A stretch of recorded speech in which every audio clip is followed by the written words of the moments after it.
Welcome to LMI Edge, a series that brings the best of academia and industry together on frontier technology and innovation-related topics. My name is Keith Rodgers. I'm a director of Advanced Analytics and Artificial Intelligence Group here at LMI. Today, I'm going to be joined by my colleague, Brian Tonge, who's a principal at LMI. I'm also going to be joined by Dr. Bill Basener. He's a professor at the University of Virginia's School of Data Science. Now, Dr. Basener has been published on many topics, to include machine learning, image processing, and now the topic we want to talk about is hyperspectral imaging. Dr. Basener, welcome. Let's start with the obvious. What is hyperspectral imaging and why should we care? So if you take a digital image on your phone, a standard digital image, each pixel in that image will have three colors with it: the red, green, and blue. So this is a standard RGB image. Hyperspectral image is an image that's collected with a special sensor that gets not just those three colors, red, green, blue, but hundreds of different colors or more properly wavelengths of light across a spectrum. When you have hundreds of wavelengths of light, you can do far more specific identification of material. Other areas that people have done research on include looking for chemical weapons. So there's a lot of research on identifying chemical clouds. Counter narcotics are another one. But you can also look for minerals, or there's a lot of looking for natural resources. I know one of the things we did soon after 2010 was mapping the natural resources in Afghanistan to help the country move from an economy that's based on drug production and exports to places where they would be exploiting the natural resources to help, well, a number of things. Dr. Basener, these are fascinating applications of hyperspectral imaging. Let's talk a little bit about how you use NASA images for the detection of polymer materials. And so what we have here is an image from a NASA sensor called Avarice, flies on an aircraft. This is over Western Virginia. And so what we have here is the visual interpretation of that image, showing just the red and the green and the blue, so we can see what it looks like. And we've done some processing in this image looking for polymer materials. And so what the software does, this is software I wrote that I invented to go looking for different materials. So it'll do two steps. It'll look for the materials or detect the materials, and then it'll identify, telling you more specifically what types of materials those are. So we can, in the software, we can hover over this detections button and we see the location showing up in color where we've detected known materials. And so this is the visual image, and those are the places where we've detected materials, where you see the blue and the red small dots. And so what I'm going to look at, here I have a list over on the left-hand side of materials that have been found. I'm going to click on LDP, as a low density polyethylene. And we can look at those spectra, and it says, you can see on the plot on the right here, a bunch of spectra that match. That tells me that the pixels that I've detected, the polymer, are a good match to this low density polyethylene. And so we can see, here's the location where those pixels are. Then we can click on Google Earth, and we can bring up the Google Earth high resolution imagery over that location. Low density polyethylene is a flexible plastic. It's what, when you buy groceries at the store and they put them in a plastic bag, it's the material that plastic bag is made of. It's also used for wrapping hay bales. And so what we're detecting from the NASA aircraft are these hay bales in this field. So you can use this same technology. Here we are looking for polymers and mapping polymers. We developed this to look for chemical signatures involved with improvised explosive devices, or you can look for counter narcotics, or there's a long list of what you might want to look for. Bring this into a practical application. Can we talk for a moment about the work that you've done to apply hyperspectral imaging to support humanitarian aid efforts? That's definitely correct. And that's one of the main areas we're working on here at the University of Virginia. And that goes back to work that I did in 2010 following the earthquake in Haiti. So we did a lot of relief work trying to locate the displaced people.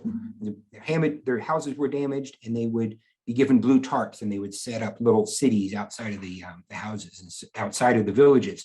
And so the rescue workers needed to get the food and the water to the displaced people. So we would use spectral imagery to locate those blue tarps and then set up Google Earth reference points or push pins for the rescue workers. So the next day they would go out, they would know right where they needed to bring food and water. In this example, you leveraged NASA satellite imagery. Is that a common source for your hyperspectral work?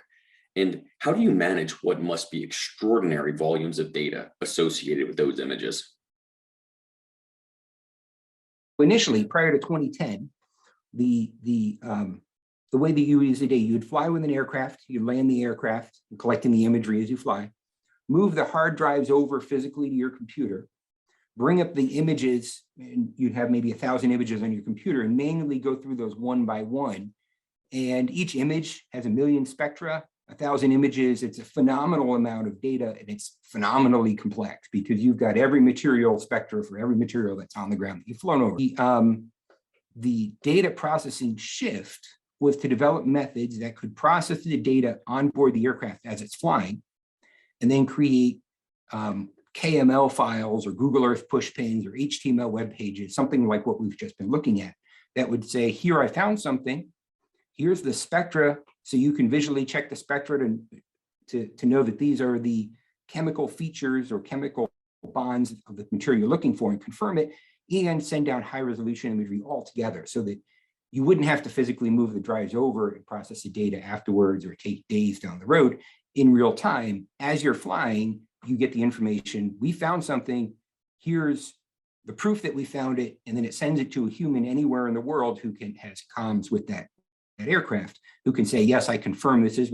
To do that took new algorithms as well as new architecture, computational architecture, to say, hey, we need to have web pages and the proper connections everywhere, together with sitting down with the analysts who do the spectroscopy, who look at those little features, and they say, hey, what I want is to see those features and to get them the information. So it's a combination of the algorithms, computing architecture, and getting in with what we call the subject matter experts in the field to say, what do you really care about? And then get them that information. Prior to 2010, people would say, I want to detect a certain type of material.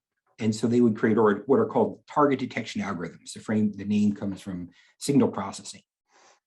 And so they treat the whole image as a background white noise, right, similar to static. And they say, I'm going to detect my target out of that static. And so the problem is an image and the materials on the ground are not white noise, right? They're very different. There are a large number of different materials in there. So we had to frame the problem as saying, we're not going to detect your target out of background, which is white noise. We're going to detect your target out of a million other materials that might be on the ground. So you have to change the question you're asking. In the spirit of evolution and how you've approached hyperspectral analyses over time, are there opportunities for fusing hyperspectral data and hyperspectral analyses with other forms of data to improve the potential impact of the combined analyses? The benefit of hyperspectral imagery is that you can determine the chemical compounds that are present in materials that are on the ground. The drawback is you don't know how they're being used, right? So joining hyperspectral imaging with something that's high resolution visual imagery becomes very powerful. So we saw that, oh, this is a high density polyethylene, but we didn't know whether it was children's slides or garbage cans or something else, right? So joining hyperspectral with the algorithms we've seen together with high resolution with some set of neural networks, artificial intelligence, something would be a really powerful combination for making faster decisions. Dr. Basener, this has been a fascinating conversation. As we approach the end of the discussion, I really have one final question for you, which is, what does the future hold for hyperspectral imagery? We're at this transition point where the sensors, which 10 years ago cost many millions of dollars and were only available through NASA or some very expensive organization, where now they're about $100,000 for an instrument, and they're becoming cheaper and cheaper. It seems every week or so. So the availability of hyperspectral imaging is growing greatly. A few weeks ago, the first commercial U.S. hyperspectral imaging satellite was launched, and the company that launched it has plans to launch 6 more over the next year. So we're going to have a large growth in hyperspectral imagery available. So one of the things I really enjoy doing is getting together with people who think they might have a need for hyperspectral imagery or a place where it could be used. So certainly willing to get together for a phone call. I'm Charlottesville, Virginia, not far from Washington, D.C. So for anybody who wants a conversation, it's one of the nice opportunities of being at the university. It's very easy to get together with people and just help them sort through some ideas.